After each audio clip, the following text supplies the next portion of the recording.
keessan buufadha yaada koof qalbii koo dubbii kee keessan bulfadha akkuma booramni bishaan yaa'aa argachuudhaaf yaadu deebuun koo hafuura keetii sirraa siqee jiraachuu hin barbaadu hafuurri kee aara galfii kooti lubbuu kootiif nagaaf qaabbanaa aanfannoo kee jalaan ka'uu Yesuus koo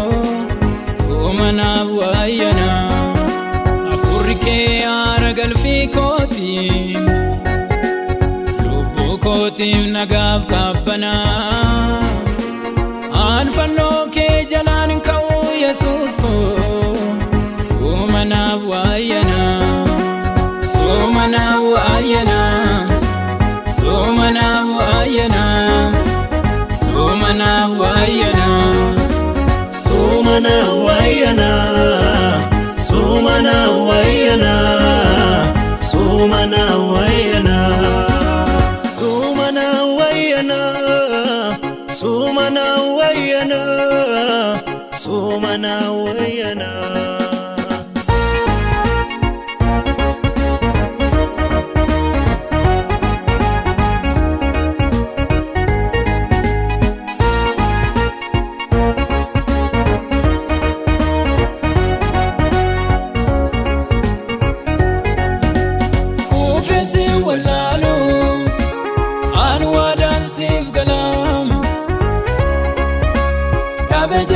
Sinalu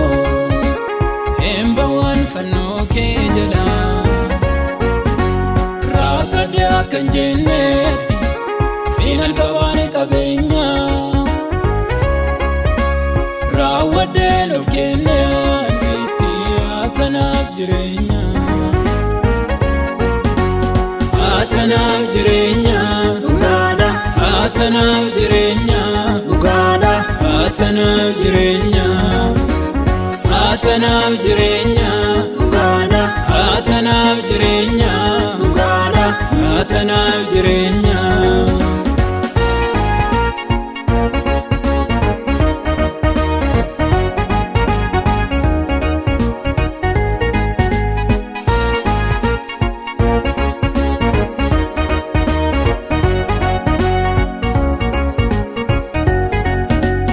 andurse qalbii koo mootummaa kee yoon barbaade naaf kenne taamatoo waan gaarii garaan koo yaade hin yaadawwan burii koo waaqa koo ansi nama naadha har'a koo laaleen gungumuumi obsanaan guyyaa kee eeggata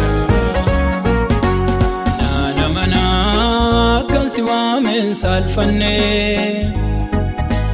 nana mana kan si harkatin salfanne ani jago sirran kaawwadde karaa hundumaa eeggata koo abdiin koo dhugaan kan koo sumaa kan koo sumaa kan koo sumaa kan koo sumaa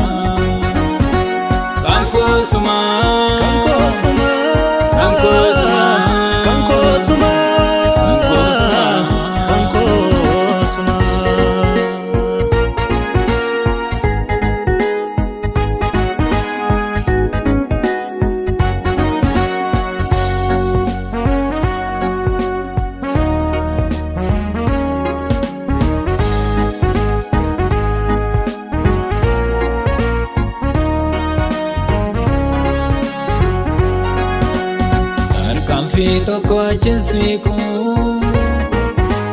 sinala jireenyi gaara naaf garuu waatu naaf galeen fuula kee marmaara argadhuus dhabuus fedhiin koo fedha kee darbuudha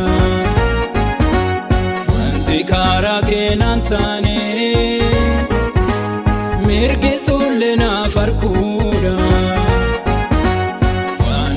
ciniin naddee obsuun koo qaawwa koo gugee dhoksaa mormat gowwummaa fakkaatee garuu galgala koo laaleen obsaa galgala koo laaleen obsaa galgala koo laaleen obsaa guyyaa gadda koo sitti obseen dabarsaa galgala koo laaleen obsaa galgala koo laaleen obsaa miidhama koo sitti obseen dabarsaa galgala koo laaleen obsaa galgala koo laaleen obsaa guyyaa naaf qabdaa nafuun immaan cobsaa